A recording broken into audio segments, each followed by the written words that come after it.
अस्सलाम वालेकुम dear students. First year की लेक्चर सीरीज में मैं आप सबको वेलकम कहता हूं। आज हम बात करने वाले हैं एक्सरसाइज नंबर 3.3 के बारे में।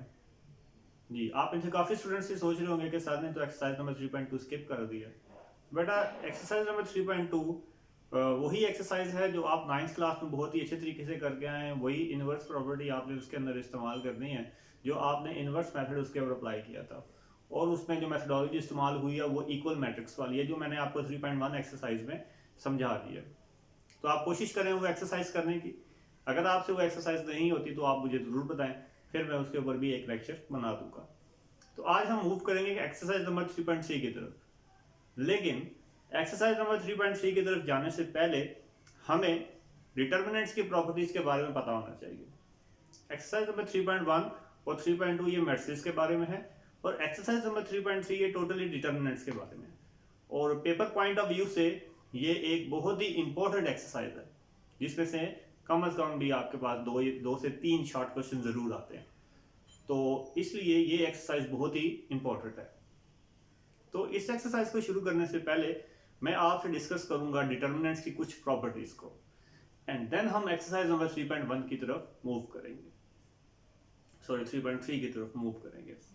तो सबसे पहले है जी हमारे पास डिटर्मिनेंट्स की प्रॉपर्टीज। तो प्रॉपर्टीज में देखते हैं हमारे पास क्या है कि if each element of a square matrix is zero then its determinant is zero.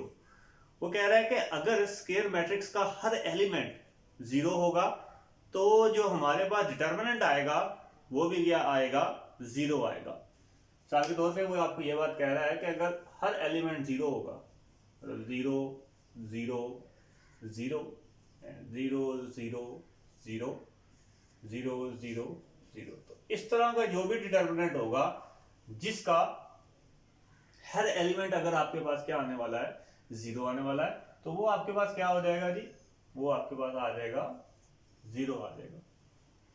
बाद का डिटर्मिनेंट्स में यह भी होता है कि अगर आपने किसी डिटर्मिनेंट को शो करना है जीरो के इक्वल, तो आप क्या करते हैं, आप ये करते हैं कि कोई सा एक कॉलम या कोई सी एक रो आप जीरो बना देते हैं by using row and column operation.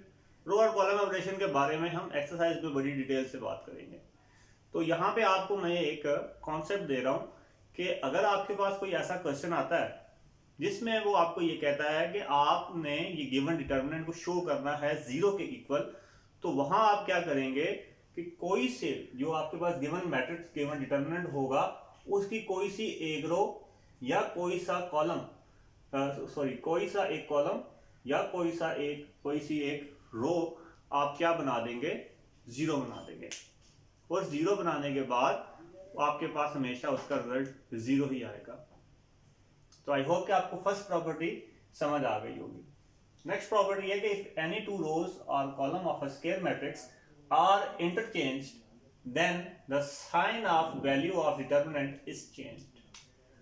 Ji, next property में वो आपको ये बात कह रहा है कि स्क्वायर मैट्रिक्स की कोई से दो रोज या कोई से दो कॉलम अगर आप आपस में इंटरचेंज करेंगे तो बाहर आपको नेगेटिव साइन देना पड़ेगा, या अगर नेगेटिव है तो उसे पॉजिटिव साइन देना पड़ेगा, मतलब आपको साइन चेंज करना पड़ेगा। जैसा कि फर्ज करें अगर आपको डिटर्मिनेंट दिया जाता है a11, a12, a13, a21, a22, a23, a31, a32 and a33। अगर आप क्या करते हैं, इंटरचेंज करते हैं दो कॉलम्स को आपस में, ये ट्रांसपोज नहीं है जी स्टूडेंट्स, यहां ये ना हो कि आप इसे ट्रांसपोज कर रहे हो, नो ये ट्रांसपोज नहीं है। आपने क्या करना है, अगर आप जो रिक्वायर्ड रो और कॉलम ऑपरेशन है वहां पे अगर आपको दो रोज या दो कॉलम आपस में इंटरचेंज करना पड़े तब आपने बाहर नेगेटिव का साइन लगाना है। जैसे कि फर्ज करें मैं अगर ये C1 C2 ये आपके पास तीन कॉलम है, इसी तरह से R1 R2 R3 ये आपके पास तीन रोज है। अगर मैं यहां से ये दो कॉलम आपस में इंटरचेंज करता हूं, मतलब मैं करता हूं सेकंड कॉलम को मैं फर्स्ट ले आया हूं एंड A32 और फर्स्ट कॉलम को मैं सेकंड पे ले गया हूं 21 31 एंड A13, A23, A33। तो आपको बाहर यहाँ पे -1 लिखना पड़ेगा, मतलब आपको उसका साइन क्या करना पड़ेगा, चेंज करना पड़ेगा। सेम प्रोसेस फॉर द रोज। अब इसकी थर्ड प्रॉपर्टी है, थर्ड प्रॉपर्टी में वो ये कह रहा है कि इफ टू रोज और column of a square matrix are identical, कि अगर आपके पास दो रोज या दो कॉलम आइडेंटिकल हो जाएंगे तो उस डिटर्मिनेंट की वैल्यू हमेशा हमारे पास क्या आएगी, 0 आएगी। तो स्टूडेंट्स यहाँ पे मैंने आपको किसी भी डिटर्मिनेंट को 0 के इक्वल प्रूफ करने के लिए 3 पॉइंट बता दिए।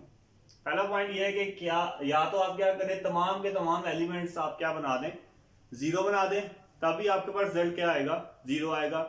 या मैंने आपको बताया है कि आप क्या करें, कोई सी एक रो या कोई सा एक कॉलम आप पूरा का पूरा क्या बना दें, 0 बना दें, तब भी आपके पास क्या आएगा, रिजल्ट में आपके पास 0 आएगा। अब ये थर्ड पॉइंट आपके पास आ गया 0 बनाने के लिए। अब ये थर्ड पॉइंट क्या है कि अगर आप स्क्वायर मैट्रिक्स के दो रोज या दो कॉलम्स आपस में आइडेंटिकल कर देते हैं, मतलब सेम टू सेम कर देते हैं, मिसाल के तौर पे अगर आपके पास हो 1 2 3 1 2 3 4 5 6, अगर आपके पास इस तरह का कोई डिटर्मिनेंट हो तो इस तरह के डिटर्मिनेंट का रिजल्ट हमेशा आपके पास क्या आएगा, 0 आएगा। क्यों 0 आएगा, क्योंकि इसमें C1 किसके इक्वल हो गया जी, C2 के इक्वल हो गया।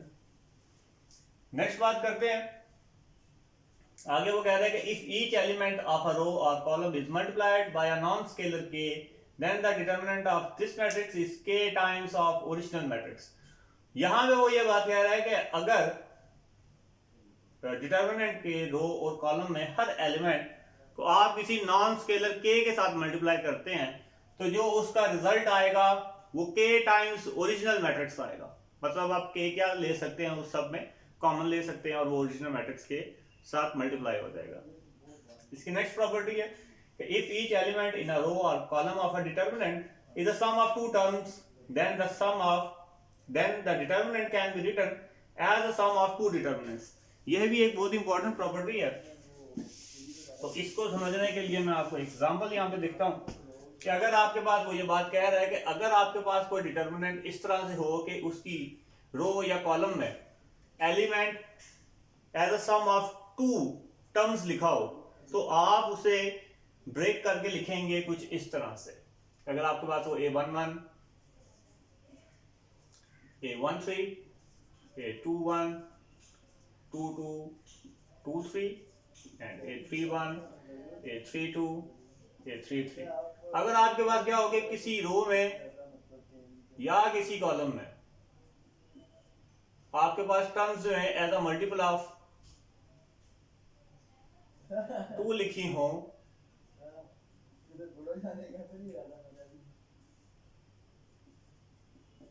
B13, तो आप उसे क्या कर सकते हैं जी, ब्रेक करके लिख सकते हैं। किस तरह से, likewise A11, A12, A13, A21, A22, A23, A31, A32, A33 plus, देखें फर्स्ट एलिमेंट के साथ ये पूरा का पूरा matrix and now plus second element के साथ यही पूरा मैट्रिक्स प्लस B11,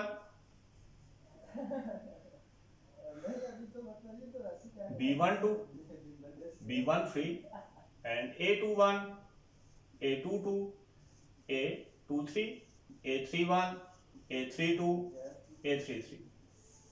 मतलब आपने क्या किया कि ये जो आपके पास फर्स्ट रो थी जिसमें दो टर्म्स आपस में प्लस हो रही थी, आपने उसे फर्स्ट टर्म, नीचे आपके पास दोनों रोज सेम रहेंगी, प्लस फिर सेकंड टर्म और नीचे आपके पास दोनों रोज क्या रहेंगी, सेम रहेंगी। आप इसको इस तरह से ब्रेक करके लिख सकते हैं। तो एक्सरसाइज में भी इसके रिलेटेड एक दो क्वेश्चन है, इसलिए आपने ये प्रॉपर्टीज को बड़े अच्छे तरीके से समझना है और इनको एक्सरसाइज में अप्लाई करना है। अब एक्सरसाइज में आपके पास क्या होगा, एक्सरसाइज में ज्यादातर क्वेश्चन इसी के रिलेटेड है जो मैंने आपको पहले बताए हैं कि आप किसी भी डिटर्मिनेंट को directly without any simplification without any expansion आप किस तरह से डिटर्मिनेंट को जीरो बना सकते हैं। तो वो बनाने के लिए मैंने आपको 3 इंपॉर्टेंट पॉइंट बता दिए हैं जिन्हें मैं दोबारा से रिपीट करने वाला हूँ। वो पॉइंट क्या है कि या तो आप क्या करें, मैट्रिक्स के तमाम एलिमेंट्स को आप जीरो बना लें। दूसरा पॉइंट उसमें यह है कि आप क्या करें, उस डिटर्मिनेंट के कोई सी 2 रोज या कोई से 2 कॉलम्स को आपस में आप क्या करें, आइडेंटिकल कर दें। या थर्ड पॉइंट मैंने आपको यह बताया था कि आप क्या करें, डिटर्मिनेंट में कोई सी एक रो को मुकम्मल तौर पे आप क्या करें, उस रो के जितने भी एलिमेंट हैं उन तमाम एलिमेंट्स को आप क्या बना दें, जीरो बना दें, या आप कॉलम के तमाम एलिमेंट्स को क्या करें, जीरो बना दें। तो आई होप कि आपको प्रॉपर्टीज ऑफ डिटर्मिनेंट बहुत ही अच्छे तरीके से समझ आ गई होगी। अल्लाह हाफिज़ and have a nice day.